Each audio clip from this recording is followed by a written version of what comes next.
ഇന്ത്യക്കാർ വളരെ ഭാഗ്യം ചെയ്തവരാണ്.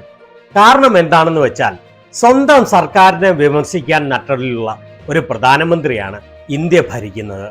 ക്രൂഡ് ഓയിലിന്റെ വില 20 വർഷങ്ങളിലെ ഏറ്റവും താഴ്ന്ന നിലയിലാണ് ഇപ്പോൾ. അതായത് 2005 ക്രൂഡ് ഓയിലിനുണ്ടായിരുന്ന വിലയാണ് ഇപ്പോൾ 2025 ക്രൂഡ് ഓയിലിനുള്ളത്. നാച്ചുറൽ ഗ്യാസും ക്രൂഡ് ഓയിലിന്റെ ഒരു ഉപോൽപ്പന്നമാണല്ലോ. അതിന് മോദി സർക്കാർ ഈ അവസരത്തിൽ 50 രൂപ വില വർദ്ധിപ്പിച്ചപ്പോൾ പ്രധാനമന്ത്രി നരേന്ദ്രമോദി അതിനെതിരെ ശക്തമായി സംസാരിച്ചിരിക്കുകയാണ്.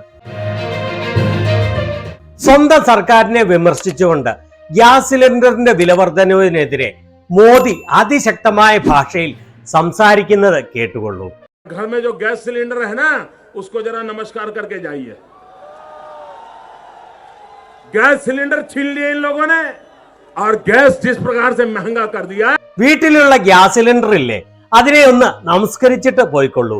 ഈ ആളുകൾ ഗ്യാസ് സിലിണ്ടർ തട്ടിയെടുത്തിരിക്കുകയാണ്.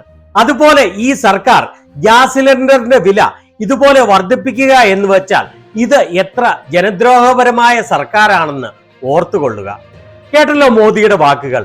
ഇങ്ങനെ തന്റെ ഇടത്തോടെ സംസാരിക്കാൻ മറ്റാർക്കാണ് കഴിയുക?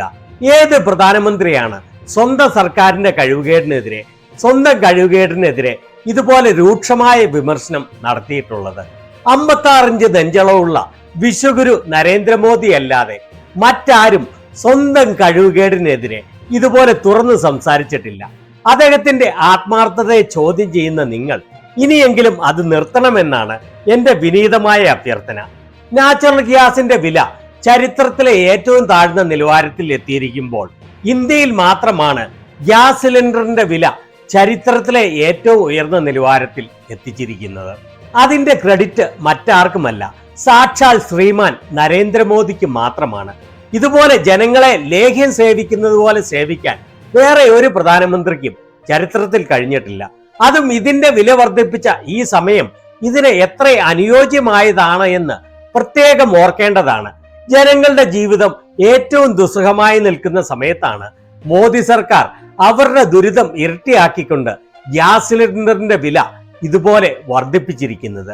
കഴിഞ്ഞ 10 വർഷത്തിലധികമായി ജനങ്ങളുടെ വരുമാനത്തിൽ യാതൊരു വർധനവും ഉണ്ടായിട്ടില്ല. ജനങ്ങളുടെ ജീവിത നിലവാരം ഒന്നിനൊന്നിന് താഴേക്കാണ്.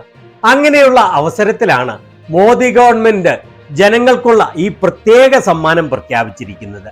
ഇതിന് ഇത്രയും അനുയോജ്യമായ വേറെ ഒരു സമയമില്ല എന്ന് നിശ്ചയമായും പറയാം. മറ്റൊരു സുപ്രധാനമായ കാര്യം, മുൻ കേന്ദ്രമന്ത്രിയും കോൺഗ്രസിലെ ഒരു സാധാരണ പ്രവർത്തകനോട് 1,65,000 പരം വോട്ടുകൾക്ക് അമേത്തിയിൽ അടിയറവ് പറയുകയും ചെയ്ത സ്മൃതി ഇറാനി മോദി സർക്കാരിന്റെ ഗ്യാസ് സിലിണ്ടറിന്മേലുള്ള 50 രൂപ വിലവർദ്ധനവിനെതിരെ ശക്തമായി രംഗത്ത് വന്നു എന്നുള്ളതാണ്. ഒരുപക്ഷെ ഇപ്പോൾ BJPയിൽ അവർക്ക് സ്ഥാനമൊന്നും നൽകാത്തതിനാലാവും സ്വന്തം പാർട്ടിയുടെ ജനവിരുദ്ധമായ ഈ തീരുമാനത്തെ നിശിതമായി വിമർശിച്ചുകൊണ്ട് അവർ രംഗത്ത് വരാൻ കാരണം. എക്സിൽ അവർ ഇതിനെതിരെ പോസ്റ്റ് ചെയ്തതാണ് ഇത്. LPG സിലിണ്ടറിന്റെ വില 50 രൂപ വർദ്ധിപ്പിച്ചിരിക്കുന്നു. അതിനുശേഷം ഒരു 5 എക്സ്ക്ലമേഷൻ മാർക്കും കൊടുത്തിരിക്കുന്നു.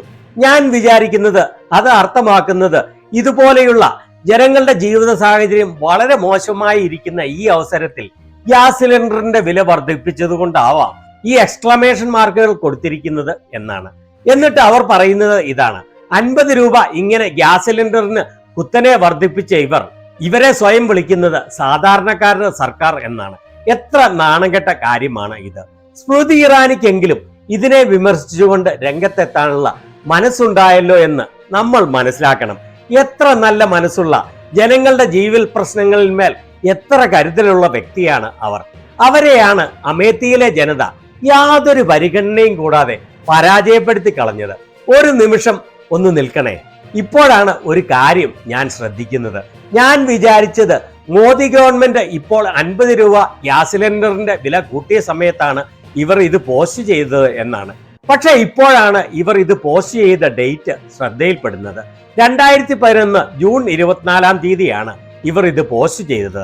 അതായത് 14 വർഷം മുൻപ് മൻമോഹൻ സിംഗിന്റെ സർക്കാരിന്റെ കാലത്ത് ക്രൂഡ് ഓയിൽ വില ഏതാണ്ട് $140 നിൽക്കുമ്പോൾ ഗ്യാസ് സിലിണ്ടറിന്റെ വില 50 രൂപ വർദ്ധിപ്പിച്ചപ്പോഴാണ് അവർ ഇത് പോസ്റ്റ് ചെയ്തത്. എന്നാൽ ഇപ്പോൾ നാച്ചുറൽ ഗ്യാസിന്റെ വില കഴിഞ്ഞ 20 വർഷത്തെ ഏറ്റവും താഴ്ന്ന നിലവാരത്തിൽ നിൽക്കുന്ന സമയത്ത്, ചരിത്രത്തിലെ ഏറ്റവും വലിയ വിലക്കയറ്റം ഇന്ത്യയിലെ ജനങ്ങളുടെ ജീവിതം ദുസ്സഹമാക്കുന്ന ഈ സമയത്ത് ഇവരുടെ സർക്കാർ ഗ്യാസ് സിലിണ്ടറിന്റെ വില വർദ്ധിപ്പിച്ചതിനെ കുറിച്ച് ഇവർക്ക് ഒരു മിണ്ടാട്ടവുമില്ല. ഇതിനെയാണ് മോദി പറയുന്നത് ഹിപ്പോക്രസിക്കും ഒരു പരിധി വേണം എന്ന്. हिपोक्रेसी की भी सीमा होती है. മോദിയുടെ മന്ദഭക്തർക്കൊന്നും നാച്ചുറൽ ഗ്യാസിന്റെ വില ഏറ്റവും കുറഞ്ഞു നിൽക്കുന്ന ഈ സമയത്ത് ഗ്യാസ് സിലിണ്ടർ വില കുത്തനെ വർദ്ധിപ്പിച്ചത് യാതൊരു പ്രശ്നവുമല്ല. അത് അവർക്ക് മോദിയുടെ മാസ്റ്റർ സ്ട്രോക്ക് ആണ്. ഓൾറെഡി പ്രതിസന്ധിയിൽ നിൽക്കുന്ന ഇന്ത്യയിലെ സാധാരണക്കാരുടെ ജീവിതം വീണ്ടും വീണ്ടും ദുരിതത്തിൽ നിന്നും ദുരിതത്തിലേക്ക് പതിച്ചുകൊണ്ടിരിക്കുകയാണ് മോദിയുടെ കീഴിൽ.